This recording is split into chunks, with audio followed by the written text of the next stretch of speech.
வணக்கம், பாலச்சந்திரன் பேசுகிறேன்.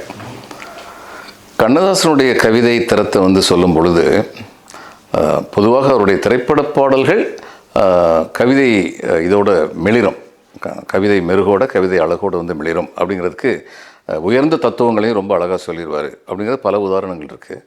ஒரு திரைப்பட பாடலில் பிள்ளைக்கு தந்தை ஒருவன், நம் எல்லோருக்கும் தந்தை இறைவன் அப்படின்னு சொல்லுவார். அது மாதிரி இறைவனை பற்றிய விளக்கம் ரொம்ப அற்புதமான ஒரு விளக்கம் ஒரு படத்தில் சொல்லுவார். பூஜ்ஜியத்துக்குள்ளே ஒரு ராஜ்யத்தை ஆண்டு கொண்டு புரியாமலே இருப்பான் ஒருவன், அவனை புரிந்து கொண்டால் அவன்தான் இறைவன் அப்படின்னு சொல்லி பாடுவார்.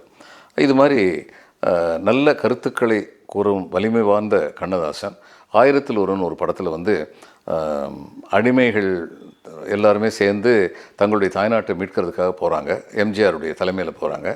அதுக்கு ஒரு பாட்டு எழுதணும்னு சொல்லி எம்ஜிஆர் ஆசைப்பட்டு 2-3 கவிஞர் எழுதினாங்க. அவருக்கு திருப்தி இல்லை.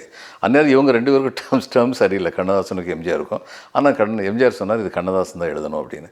கண்ணதாசனும் எம்ஜிஆர் சொல்கிறாருன்னா பெருந்தன்மை மட்டும் இல்லை, அது வியாபாரம் வேறு. பணம் கொடுக்குறாங்க, கவிதை எழுதுகிறோம். அதனால் அவர் சரின்னு சொல்லிட்டாரு. ஆனால் அது மிக அற்புதமான ஒரு பாடல்.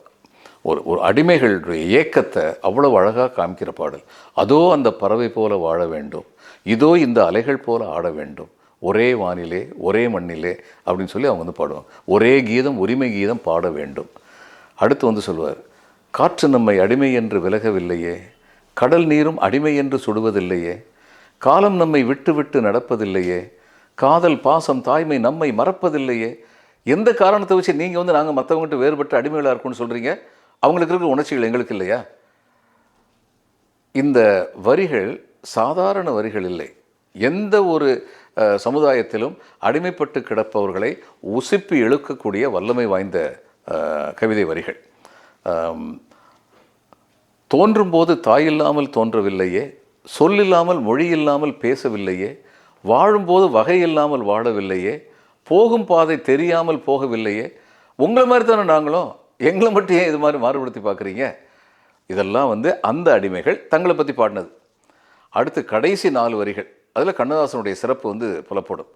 அந்த கடைசியில் அவங்க சொல்லுவாங்க, கோடி மக்கள் சேர்ந்து வாழ வேண்டும் விடுதலை, கோவில் போல நாடு காண வேண்டும் விடுதலை. இது தங்களை பற்றி.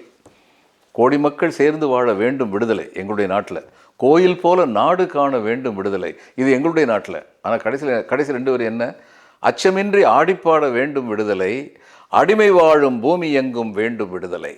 From the specific to the general, from a particular region to the universe. எவ்வளவு அழகான ஒரு கவிதை! இப்படிப்பட்ட கவிதைகளை பாடல் வரிகளாக, திரைப்பட பாடல் வரிகளாக கண்ணதாசன் பல பாடல்களில் கொண்டிருக்கிறார்.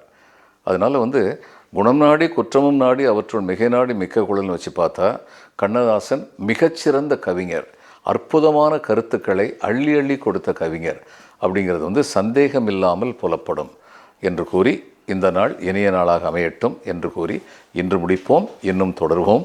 நன்றி, வணக்கம்.